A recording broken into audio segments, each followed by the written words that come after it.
അവൻ പറഞ്ഞത് ഒരു നിലയ്ക്ക് ശരിയാണ് സരോജിനി. പഴയ കാലമൊന്നും അല്ലല്ലോ.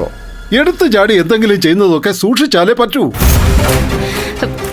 എന്ന് വെച്ച് ഒന്നും മിണ്ടാതെ കയ്യും കെട്ടി വായും പൊത്തി നിൽക്കണമെന്നാണോ വല്യേട്ടൻ പറയുന്നത്? ഇതിനാണോ നമ്മൾ ഇത്രയും കഷ്ടപ്പെട്ട് ഈ അവസ്ഥ ഉണ്ടാക്കിയത്? നമ്മൾ കല്യാണം മുടക്കിയത്, അവിടെ അത്ര വലിയ നാടകം കളിച്ചത്? സത്യം പറയാമല്ലോ, ഇങ്ങനെയൊക്കെ ആവുമെന്ന് അറിഞ്ഞിരുന്നെങ്കിൽ അതൊന്നും ചെയ്യണ്ടായിരുന്നു. നിന്റെ മോൻ ഒഴിയാബാധ പോലെ നടന്ന പെണ്ണിന്റെ വലയിൽ കുടുങ്ങുമെന്ന് നമ്മൾ സ്വപ്നത്തിൽ പോലും കരുതിയതാണോ? ഇപ്പൊ കണ്ടില്ലേ, മുഖത്തോട് മുഖം നോക്കി ഒന്നും പറയാത്ത അവൻ നിവർന്നു നിന്ന് ചോദിച്ച ചോദ്യങ്ങൾ നീയും കേട്ടു. സ്വന്തം തള്ള ഒരിച്ചിരി വിഷം കലക്കി തരാൻ പറഞ്ഞപ്പോ പോലും അവന് പരിഹാസമായിരുന്നു. പരിഹാസം മാത്രം. പറഞ്ഞിട്ട് ഇനി കാര്യമില്ല. ഏതായാലും ഒരു കാര്യം ഉറപ്പാ, അവര് രണ്ടുപേരും വന്നതേ എന്തൊക്കെയോ ആലോചിച്ച് തീരുമാനിച്ച് ഉറപ്പിച്ചാണ്. അത് മറികടക്കാൻ തൽക്കാലം നമ്മുടെ കയ്യിൽ ആയുധങ്ങളൊന്നുമില്ല. കാരണം അവളോടൊപ്പാ അവന്റെ മനസ്സ്. അവളുടെ കിന്നാരത്തിലെ എന്റെ മോൻ വീണുപോയി. ഇനി അവന്റെ ചരട് അവളുടെ കയ്യിലാ. അവള് വലിക്കുന്നതനുസരിച്ച് അവൻ ചലിക്കൂ. കറക്റ്റ്. തൽക്കാലം നമുക്കൊന്ന് തോറ്റുകൊടുത്തേ പറ്റൂ. ഇക്കാര്യത്തിൽ നമുക്കൊന്നും ചെയ്യാൻ പറ്റില്ല.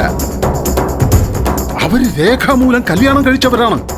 കെട്ടുകഴിഞ്ഞാൽ നിയമം പിന്നെ പെണ്ണിന്റെ കൂടെയാണ്. നീ അവളെ എതിർത്താലും എടുത്തു ചാടി എന്തെങ്കിലും ചെയ്താലും കുടുങ്ങാൻ പോകുന്നത് നമ്മളാ. എന്റെ പേരും കൂടി അതിൽ കൂട്ടിക്കെട്ടിയാൽ പിന്നെ എന്റെ കഥ തീർന്നു. എന്നുവെച്ചാ ഞാൻ ഇനി അവളുടെ മുമ്പിൽ അടിമയായി കഴിയണമെന്നാണോ വല്യേട്ടൻ പറയുന്നത്? എന്നല്ല ഞാൻ പറഞ്ഞത്. പറഞ്ഞില്ല. പറയാം. ഇപ്പൊ അവൻ പണത്തിന്റെ കാര്യത്തിൽ നമ്മളോടാ ഒരു തീരുമാനമെടുക്കാൻ പറഞ്ഞത്. തൽക്കാലം നീ ആ പണം എത്രയെന്ന് വെച്ചാ അവന് കൊടുക്കണം. അതവൻ അധ്വാനിച്ചുണ്ടാക്കിയതല്ലേ. പണത്തിന് വേണ്ടിയാണ് നീ അവനെ പിടിച്ചു വെച്ചതെന്ന് പറയാൻ പാടില്ല അവർ. അതെന്താന്ന് വെച്ചാ ആയിക്കോട്ടെ, പക്ഷേ അതുകൊണ്ടുള്ള ഗുണം എന്താ അത് പറ. ഗുണമുണ്ടാക്കാന്നേ. നീ പറയുന്നത് മുഴുവൻ കേൾക്ക്. ഇപ്പൊ നമുക്ക് വേണ്ടത് ഭാര്യ കൂടെ ഇല്ലാതെ അവനെ ഒറ്റയ്ക്ക് കിട്ടില്ല. അതിന് നമ്മൾ അവനോട് ഒട്ടി തന്നെ നിൽക്കണം. ഒരിക്കലും ഏറ്റുമുട്ടരുത്. പകരം നാടും നാട്ടുകാരെയും അറിയിച്ച് ഒരു വട്ടം കൂടി കല്യാണം നടത്താൻ പറയണം. എന്തു പറയുന്നു? ആ കല്യാണം നടക്കുന്നതുവരെ തൽക്കാലം അവര് മാറി താമസിക്കട്ടെ. നമ്മളിപ്പോ ഒരേ മനസ്സോടെ പറഞ്ഞാൽ ചിലപ്പോ അവളും കേൾക്കും. ഒരു പ്രശ്നമുണ്ടാക്കി ഈ വീട്ടിൽ കാലാകാലം കഴിയായെന്ന് അവളും ആഗ്രഹിക്കില്ലല്ലോ. രണ്ടും രണ്ടിടത്തായാൽ ചിലപ്പോൾ ഹരീന്ദ്രന് നമുക്ക് വഴിയേ കിട്ടും. അല്ലെങ്കിൽ നമ്മളായിട്ട് കിട്ടാൻ വഴിയുണ്ടാക്കണം. അങ്ങനെ വന്നാൽ നമുക്കവനെ എന്തെങ്കിലും പറഞ്ഞ് ബോധ്യപ്പെടുത്താൻ നോക്കാം.